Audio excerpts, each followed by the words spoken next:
His Excellency the President Julius Maada Bio a couple of weeks ago met with the leadership of different political parties at State House. One of the encounter has been seen as a consultative conference by way of addressing some of the impending issues. And so many issues were discussed during that consultative meeting. Also, we saw the conduct of the by-election in Tomko Limba, for which the result very much obvious from the pronouncement of NEC that the SLPP candidate won that particular election. Something both the APC, the main opposition All People's Congress Party, including the National Grand Coalition Party, the NGC, disputed and called for the resignation of no less a person, the Chief Returning Officer, Ufa Ali Conte. And I'm pretty much aware that the National Electoral Commission has also responded to the concerns being raised by both the APC and the NGC. It's against this backdrop that I have with me in the studio Dr. Jonathan P.J. Sandi. Dr. Sandi is a chairman All Political Parties Association up here. He's also the leader and chairman for the National Unity Reconciliation Party. No. Dr. Jonathan Sandi, welcome to the program. Yes, my brother Abdul. It's good to be back home as usual. Great. So that we only be lucky.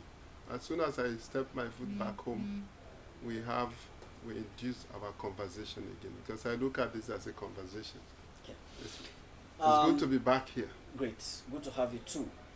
Doc, from the introductory aspect of my introduction, I reiterated some of the things that occurred in the past couple of weeks, where His Excellency met with leaders of political party, and I'm sure you were there, and you deliver a statement to His Excellency.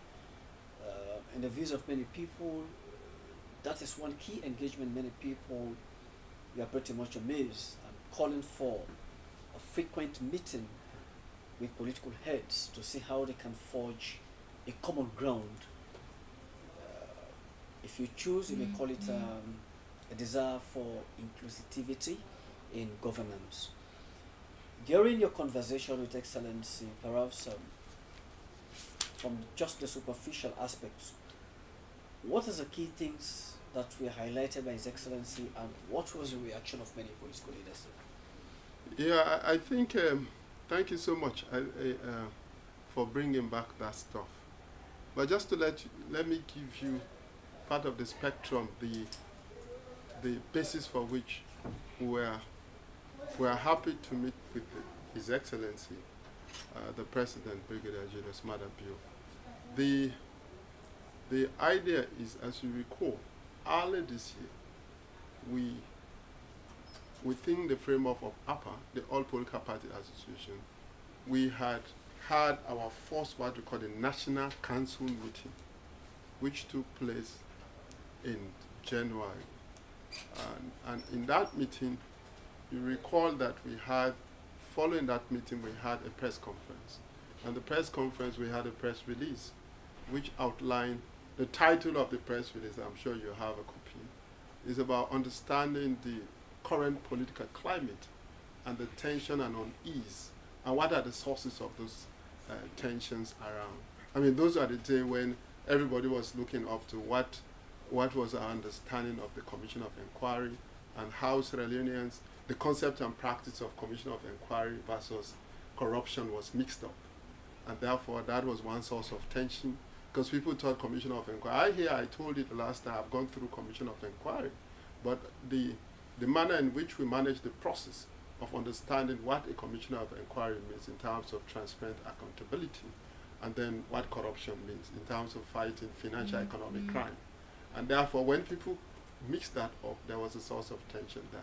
And then we saw a number of things which relate to the rule of law. Section 150, must be did that. But the Commission of Inquiry is here now.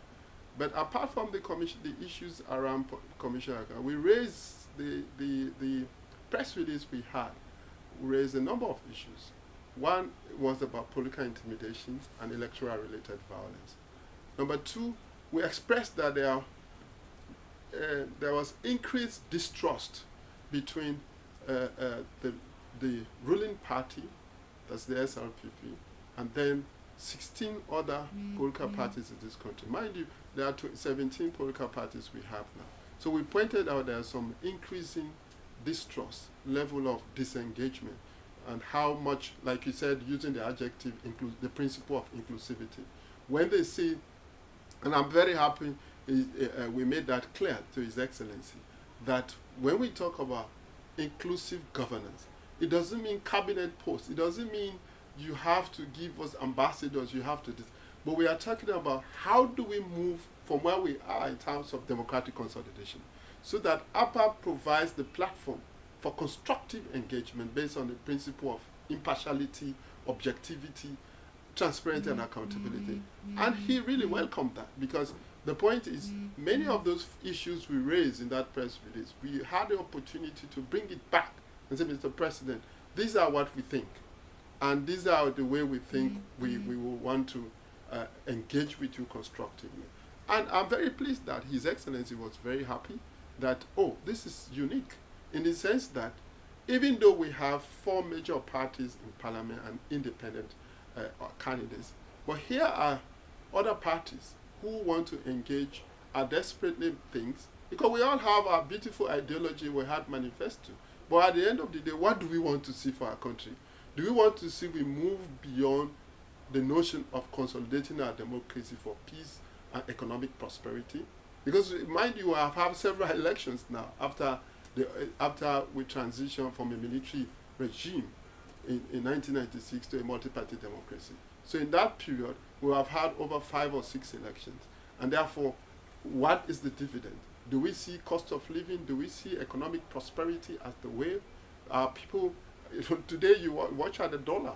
I just saw it's 900 to, and so are we still, yes, we have done elections, as we are, I'm sure you are coming with the tongue calling about other elections again. Elections are going on, but at the end of the day, the bread and butter issue, how do that translate into all of that? So when we met with His Excellency, one of the proposals we had was, as you say, on a quarterly basis, we should institutionalize a dialogue, a constructive dialogue between political parties and His Excellency on a quarterly basis.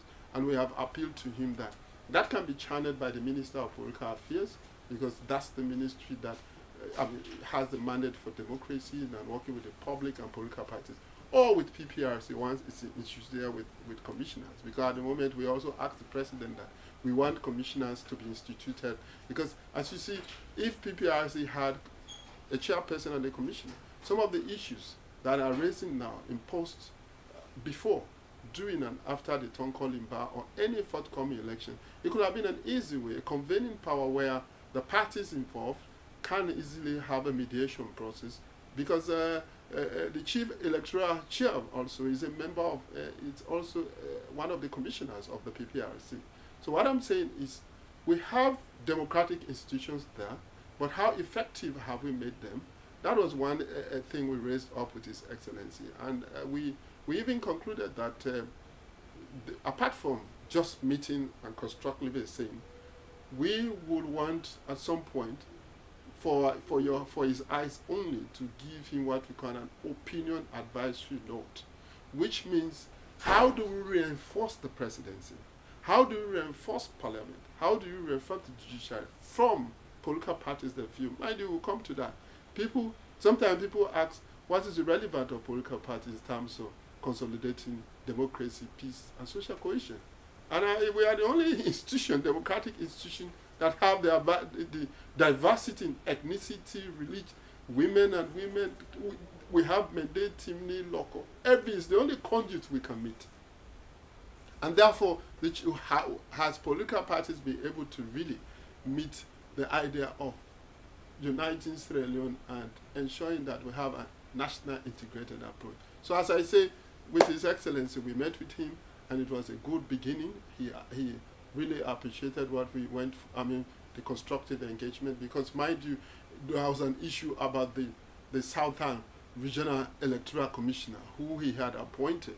and I mean who he has proposed and appointed without consultation with the political party. So in that case, we brought him back to him, and he really looked at that. But before that, you know what we did?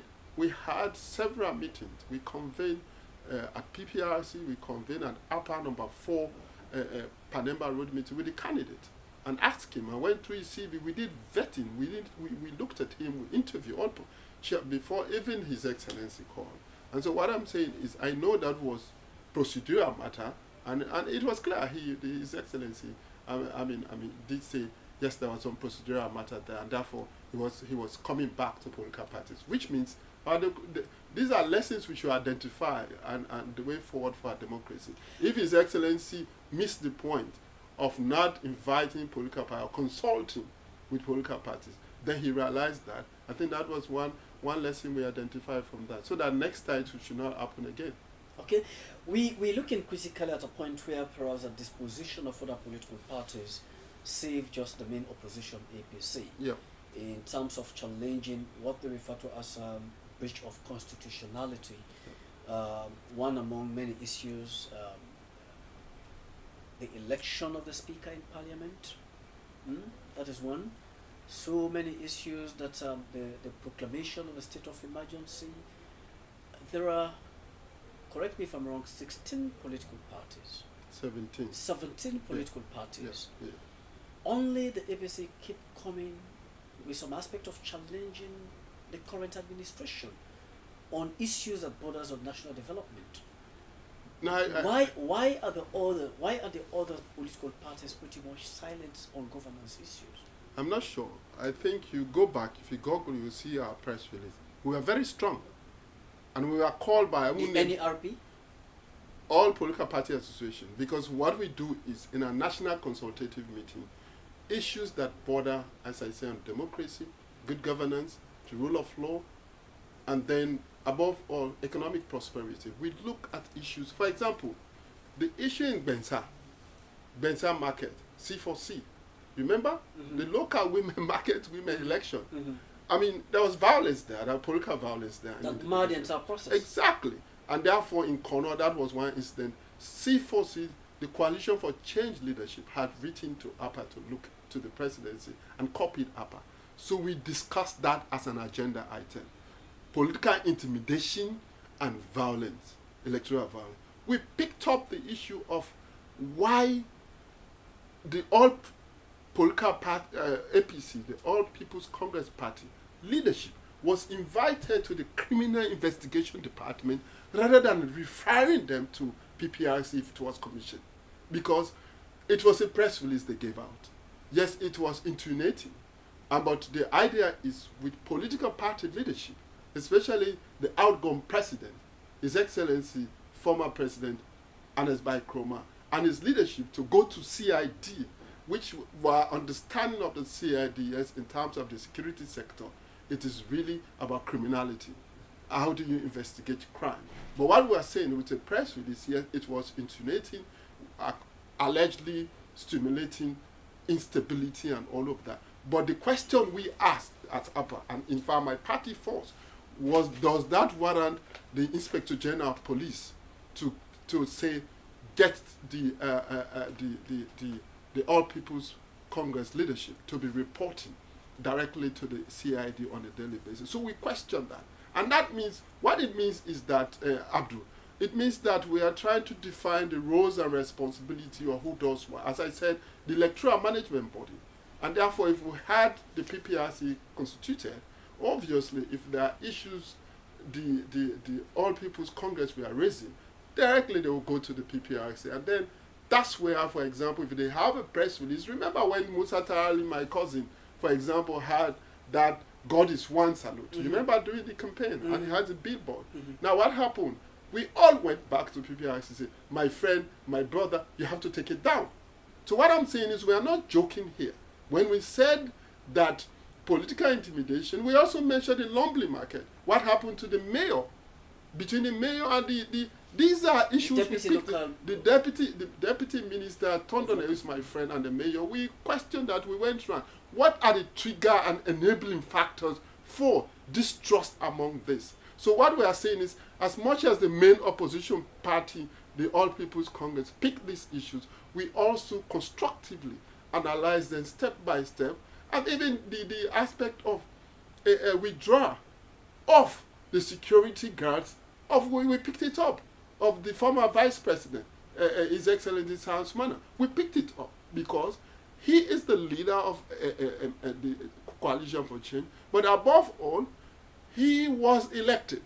And there's a difference between who is elected, because in our constitution, based on our constitution cabinet, there are only 2 politicians in cabinet. 2. I mean, when you say politician, those whose name are put on the ballot box and who go before the electoral ballot. And that's the president and the vice president, because they go on ticket. But the rest are appointees. And therefore, when the Public Service Act say you are entitled to pension, and that was the issue we picked. In the case of an elected official who lost election or was withdrawn, but have served for 7.5 years, did it warrant for the police to withdraw his assistant? Why, for example, I mean, our senior colleague in Koba, Christy King College, the former vice president, his entitlement is to that. But he lost the election. And so when he lost the election, did we withdraw? He didn't retire. Yeah? Because pension is based on retirement. But he lost the election. I mean, this has happened in the case of the APC lost the election with the former vice president, Victor Fo. So what I'm saying is all those trigger points from C4C, from NGC, from APC, from all the smaller parties, we put them on our agenda for whether it is level of distrust among political parties and tension, their internal democracies, because that's another thing. The internal democracies of most of these parties, as you see, is under fire. And therefore, when we analyze all of that, including the level of asking for example, to revamp the constitutional review process, it's not a joke. We were very constructive with His Excellency. Well, Doctor, the indication now is that the outcome of the Tom Kolimba by-election has created deep-seated distrust. As we speak, the National Advisory Council of the main opposition All People's Congress Party issued out a press release, not taking part in the process that has been led by no less a person, Ufa Ali Conte. Equally so for the National Grand Coalition, they too they've issued out a press release, saying they are not going to participate in the by-election in Port Loko as long as Ufa Ali is in charge. And the implication that will accrue as a result of some political uneasiness is pretty much obvious. The question I will put forward to you is this: where do you see APA having a job to be done? Yes, this is a very interesting one. First of all, let me thank the parties and then the electoral management bodies. I mean the security sector, National Electoral Commission. They realized the importance of APA in terms of electoral, first, before, during, and after the election. So before the election in Tonkolimba, you recall, I think I came here after that. Before I went to Bamako, Mali in my last mission, myself, Madam Femi Claudius Cole, and Wadi Williams, the chairperson of the National Progressive Party, and then the deputy chairperson of the All Democratic Party, ADP, Mr. Mfaji Kaba, we all went there, and we went to the scene, Masuntu, where the killing took place and the violence emanated from that. Now, during that period, we had what we call a preventive mechanism of the eruption of potential electoral violence. And therefore, we did an initial scoping assessment on the situation on the ground. We met with, for example, the contesting candidates, especially Mustafa and his team. That's the Mustafa is the Sierra Leone People's Party candidate, and the APC candidate as well, Mohammed and others. And then we met with the supporters. We met with Pakoma by all the Pakoma and the village headmen and that. So we came back pretty much some of the things we picked up, we addressed directly to the police, the Sierra Leone police, that the local unit police commander accepted. And then we had in our midst, we had the military, the divisional commander there. And we all discussed that there was need for beefing up the safety and security, what we call election security administration and management. But because the election of September, at that point, the deployment ratio, polling station to number of security personnel was very limited. And therefore, what we said was, now, we make sure that this is reinforced, and then the normal regulation of 400 kilometers should be respected there. Now, that happened. Now, during the election, fast forward, we also had the opportunity to send 2 or 3 electoral observers there, upper. And at the moment, what my colleagues have done, they have written some report, which I have not received yet, because as I said, I'm coming. But I've also asked them to further consult. We are engaging in consultation now with all the parties that took part in the election, the All Political and APC, the SLPP and NGC. And we have sent colleagues to go on the ground, because we also want to know what is the views, the political will, looking at the political will of the people of Tonkolimba, get first-hand information, and then looking at issues about election security management of the ballot box. Because let me tell you what's happening in election. You know, election itself is 2 phases. Phase 1, the normative, and the operational. The first phase, now look at, for example, the contentious issue I've picked out. I am not saying I will give you what the prejudice of upper investigative report now. But what personally, from my experience, I have been discussing with colleagues, we need to check, for example, how much was the role of the security, the police, in terms of search and screening. Because the issue is, the ballot box, in some of the polling stations, they had 2018 ballot papers. And therefore, if a voter was going in, how did that happen? Was that to the knowledge of NEC? Was that to the knowledge, did the police screen the voters while they were going in queue so that they don't go? Because I know a situation where people enter with phones, mobile phones. And in Somalia, for example, and in Nigeria, I remember at the AKTs, people go with mobile phones when you snap, and there's this tendency of what we call votes buying and selling. And that is what we need to check as well. What I'm saying is, we are not preempting what is happening, but if you see, for example, all the parties, because I understand that all the parties had some small votes of 2018 in the ballot in the ballot box. So, in other words, we should look at lessons now. I know they have been successful a bit, but what is coming out of Tonkolimba tells us that we should closely look at election security management issues. Number 2, the issue of selection and recruitment of NEC ad hoc staff. Because what my understanding is, yes, this staff, when there is a by-election, you then, for 3 or 4 days, you hire people, which are not normally in the payroll of the National Electoral Commission. So the challenge with that process, from lessons learned elsewhere, is that, are these people vetted?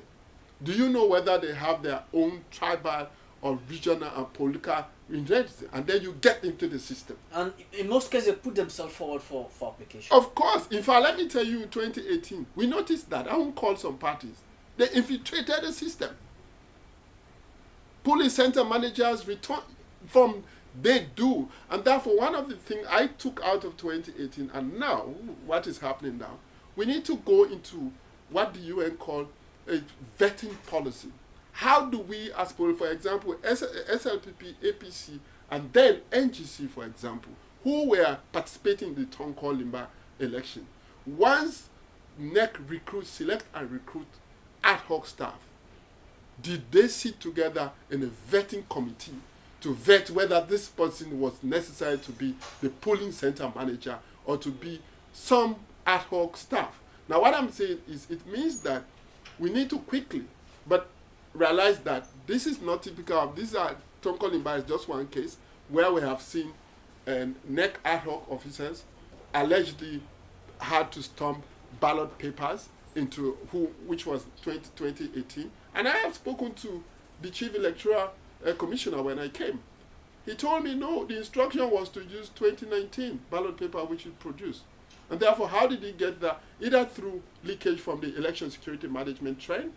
We need no, yes, we will crucify him now, but also we need, he's not there, mind you, he was not on the ground, but how at the operational level, how much did we screen the voters and make sure that they do not, because there are also tendency where the APC report I've seen, saying that there was some situation where people were standing by, conniving with NEC, and engaging in what I call vote buying and selling. We saw before the election, big vaults were around there. And the power of incumbency, don't underrate that. And therefore, when it comes to people saying, do I really, what is this election for me? What do I get out of it? And in other words, election bribery is becoming a typical situation around Africa and in Sierra Leone. And people can tell you, even T-shirts in most instances, people want it for just voting. So the need for vetting of our next staff may be important, especially in the case of setting a committee in the future, so that if they are going to recruit Abdurrahman Kamara, then we all who are going to participate in the election have the tendency to vet that person. I know that NEC, normally what they do is they advertise the job, they gazette it, it goes through government printing. But when we talk about vetting, it's even getting police clearance from the back. ONS comes in. The Office of National Security, based on their National Security and Intelligence Act 2002, Section 18, they have the mandate for vetting. So in all of this, Doctor, what will you do as chairman of the All Political Parties Association to actually intercede and compose the interpersonal indifference as we moving along with the by-election very soon coming from Utloko? Yes, the word 257. Yes, the NJC, they said they still stand on their original press release and they are not going to take part. And the APC too, they said they are not going to take part as long as this entire process is being handled by no less a President of Ali. Yes, I know that. I know for now our colleagues and our sister parties are extremely aggrieved with what is going on.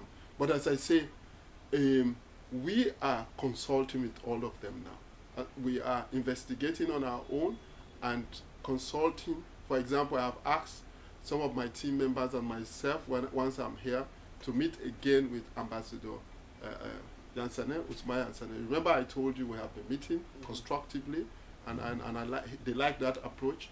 And obviously, Dr. Dennis Bright is somebody we are close to. We are also planning to meet them. And then, obviously, the Sierra Leone People's Party will meet them again and try to get a better understanding, because I'm just from NEC. I went to check, and I know that Fode Kagbo has been withdrawn because he was nominated by NGC, but now they have sent out. They also have had a leadership meeting and have said until government listen to them, they are withdrawing their candidacy.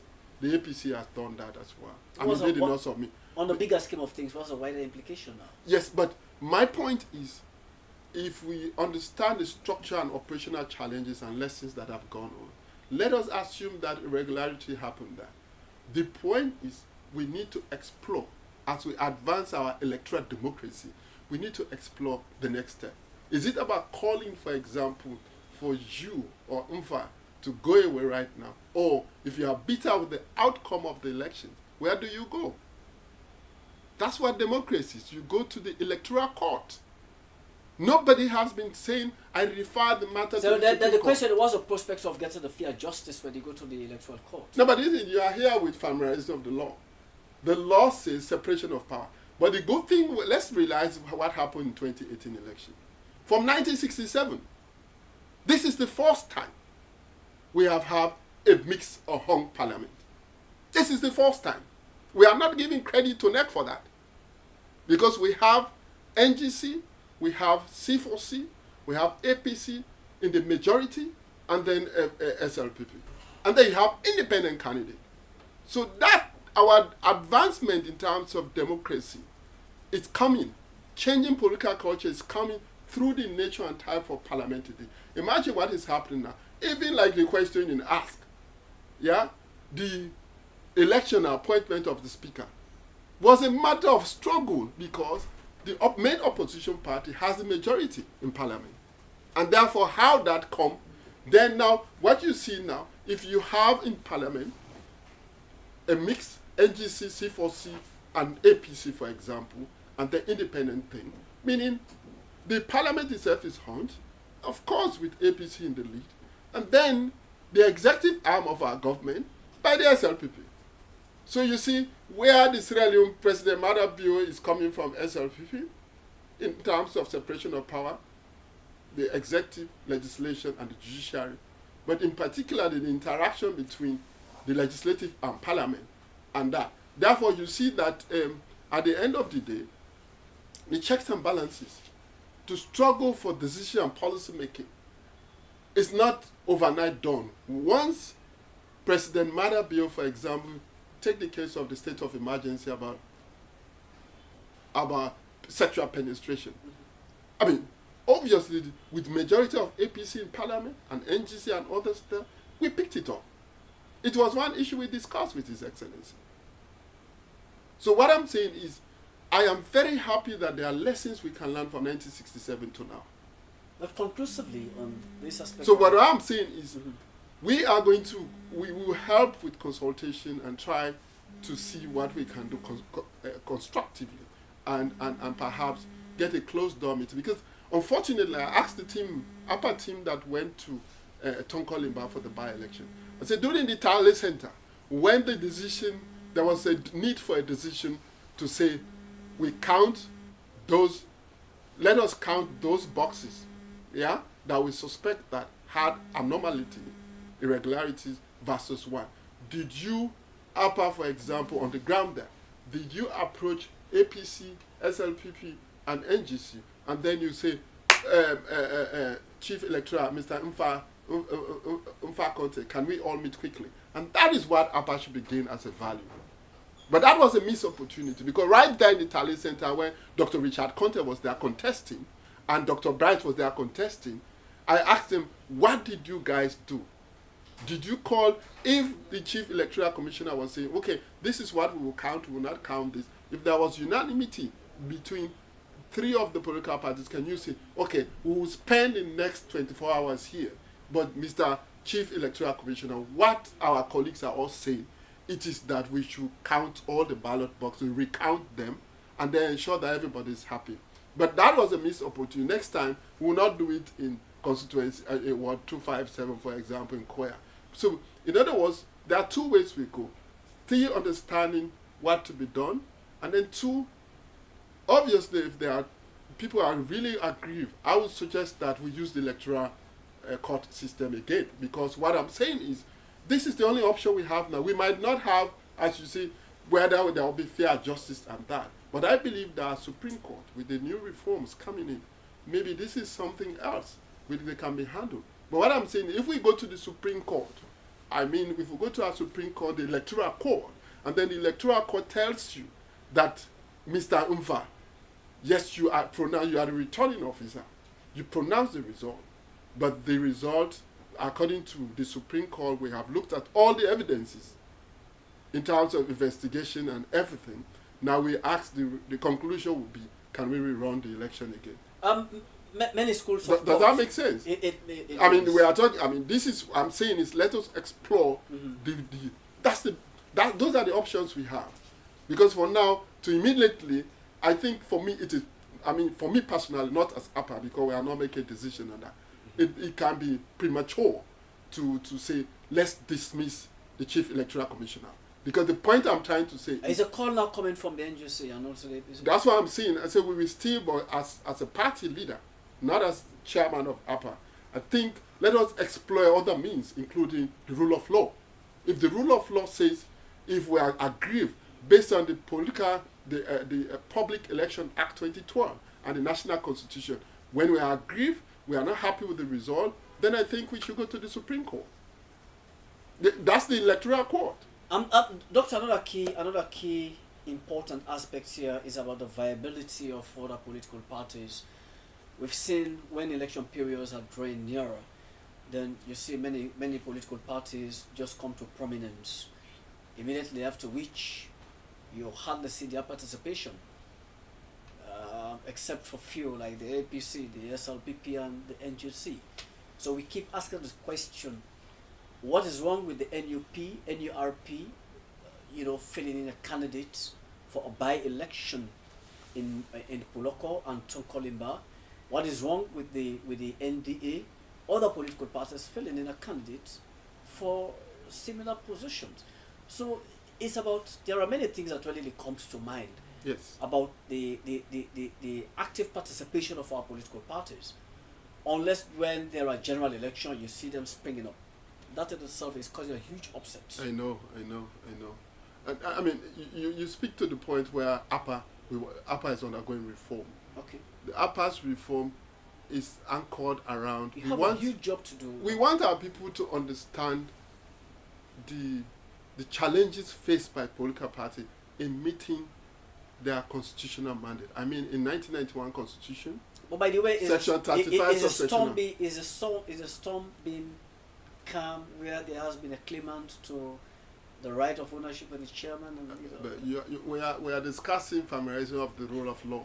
What is happening is about legitimacy. Okay. We have gone through the rudiments. The corporate commission of affairs has this. I mean, okay. We have checked in the database. We've registered. We have passed. We are now engaged with the Ministry of Political Affairs, for example. Nobody can deal with APA if you are not legitimate. But now we have a bank account.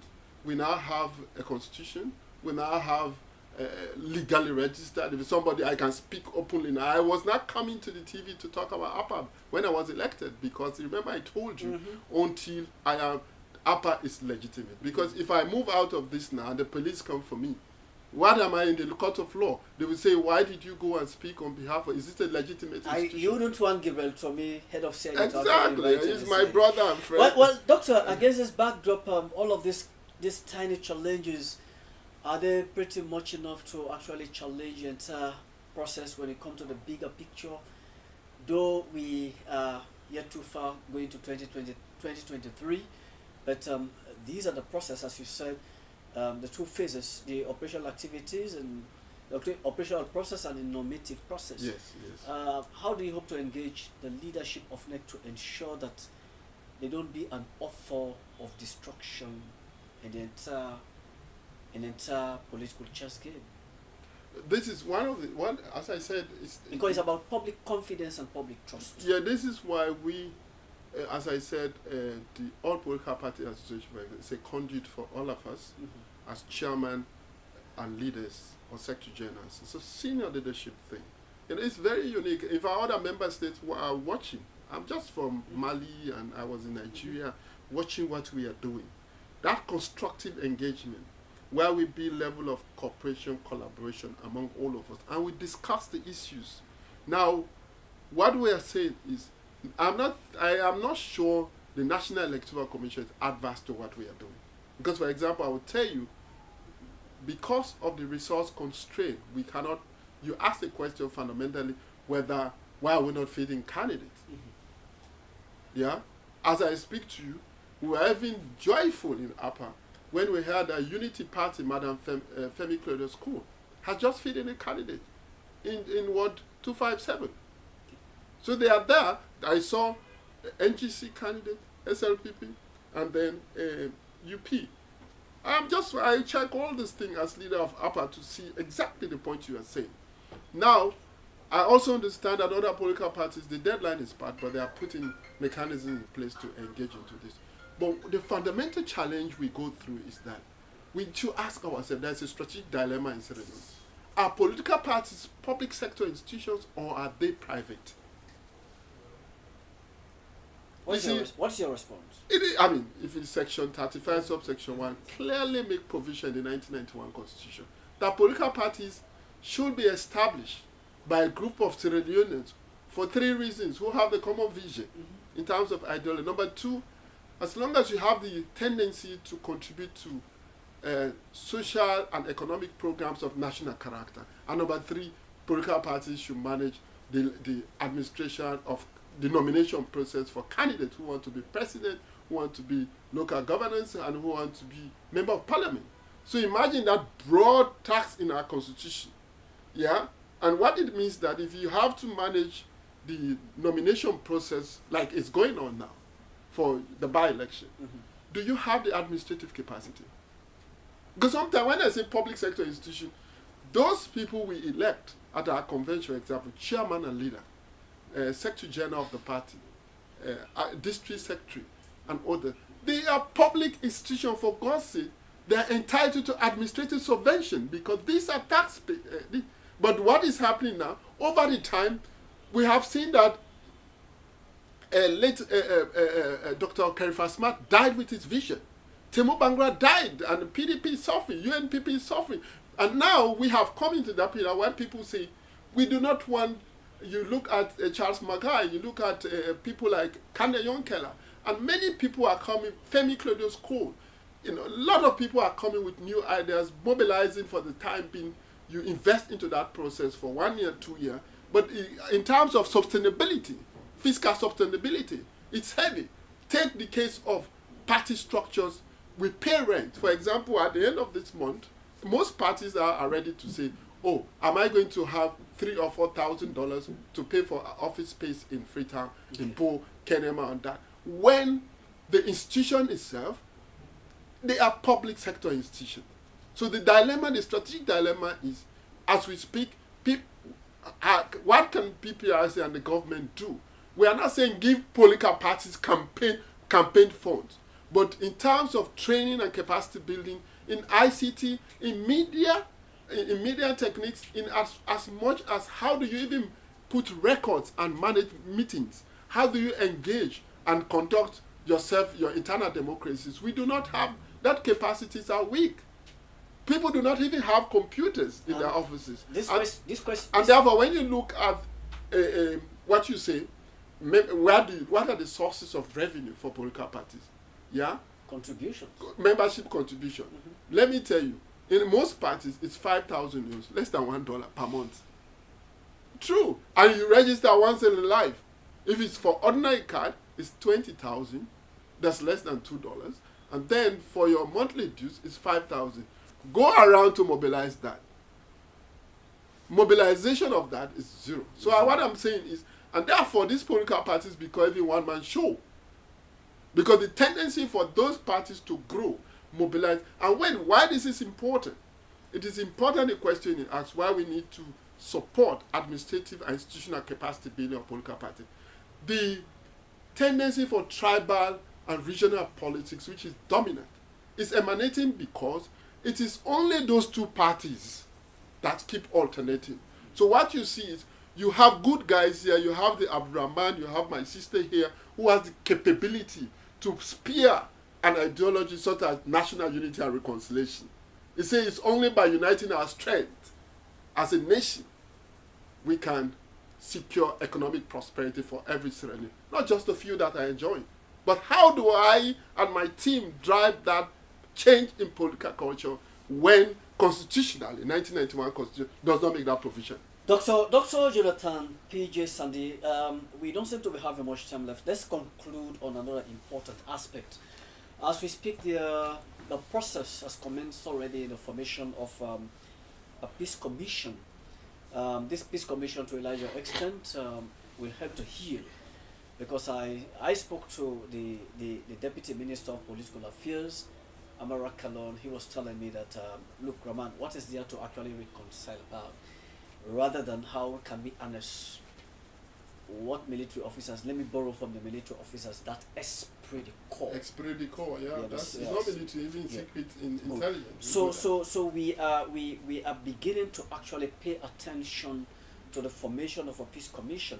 But this has to do with the mindset, because you cannot really adjudge the quantitative element of success in the establishment of a peace commission from a physical point of view.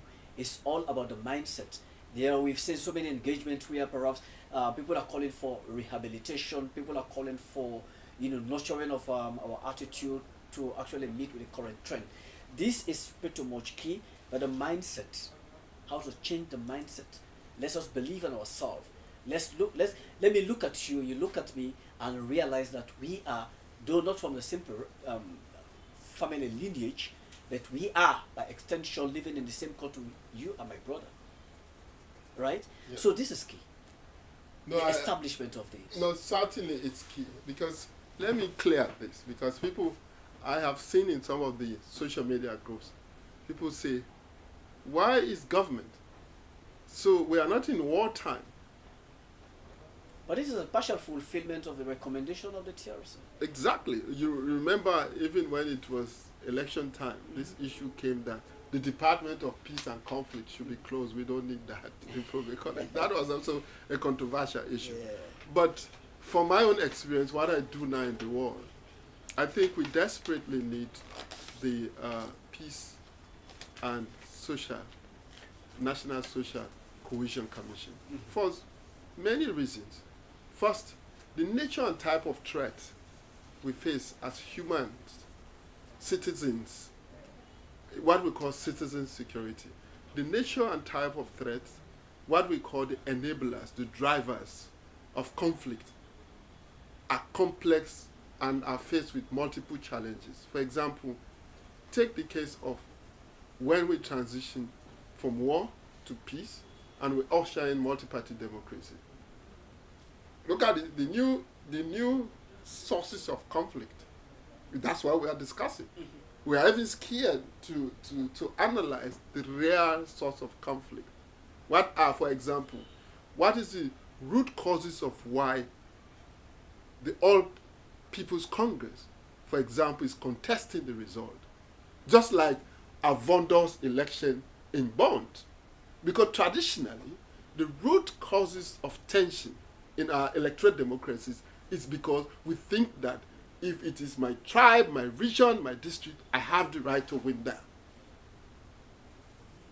So that is one source. So meaning in terms of, number two, we have seen that in many AU and ECOWAS member states, elections and other sources of conflict, for example, understanding the issues around the emergence of cliques and gangs. That's something we have been talking about. I mean, that's one source.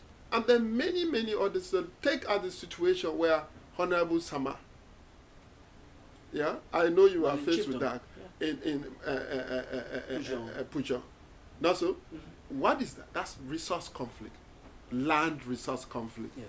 So what we are saying is, in fact, I'm very happy the way the ministry have taken the partnership. Yes. Because we are working in partnership with them to say, look, why political parties matter in terms of advancing democratic consolidation and building peace and social cohesion. Because first of all, political parties are, as I said, are the only institutions that have diversity. We have different tribes, we have different things, but the question is, since independence, has political parties been able to move towards national integration and social cohesion? No, because we are preaching tribal politics, which is a source of conflict. And therefore, how do we reform these political parties so that they can move from tribal and regional politics to issue-based politics? It's one of the essence of APA. And therefore, APA thinks that if working together with the Ministry of Political and Public Affairs, so that we engage in the district and regional consultation, we are not seeing the national dialogue will come out with that output. So that His Excellency had made that in his maiden speech in Parliament, and it was also part of the SLPP manifesto. But what I'm saying is the way the ministry has designed the consultation from chiefdom level to district level and then national, I think then they can hear, because the whole essence of going to the region is to understand the issues, the views, and seek the opinion of people. What do they want to see in the national dialogue as part of the agenda? And how do they want to see a commission sort of this? The other question, are there a proliferation of commissions? Every day, every president comes, we have many, many commissions here. Or do we need to think rationally? But that is left with parliamentary role. Because this act, for every commission under democracy, they are based on parliamentary instruments, which is the role of law. So parliament, but it has to be evidence-based. So the ministry is trying to generate more information through the media in particular through town hall meeting, through community radio station and TV like you are doing, so that people can understand that the nature and type of threat and the nature of challenges that the nation state face are multiple and complex. Ebola came here, we didn't see it. Case a lot of lack of public trust and democracies becoming tense. Elections, now people are pulling out. But do we have a mediation mechanism to deal with that? Are there going to be a mediation support unit within the commission to ensure that we go on prevention rather than engagement into that? Dr. Jonathan P.J. Sunday, I want to thank you so much for sparing the time being part of this program this evening. I'm looking forward to having you in subsequent edition, especially when we shall be fully engaged talking about the establishment of the peace. Yes, the national consultation and the national dialogue forum. But also, above all, we also need to get into understanding the root causes of why the tensions are around by-elections and all. But I trust you that maybe when we encourage most political parties feeding in candidates, the tension will lose a little bit. And then we ensure that we strengthen upper to engage in observation missions. And this is where I say you have a chunk of responsibility. I know, it's not easy. Thank you so much, Dr. Jonathan Sunday. This is how I draw the curtain into this edition of the program. My guest has been the chairman of the All Political Parties Association, APA, who doubles also as the leader and chairman of the National Unity Reconciliation Party, Dr. Jonathan P.J. Sunday, for short JPJ. Yeah. Till then, my name is Abdul Rahman Kamara. Have a wonderful day.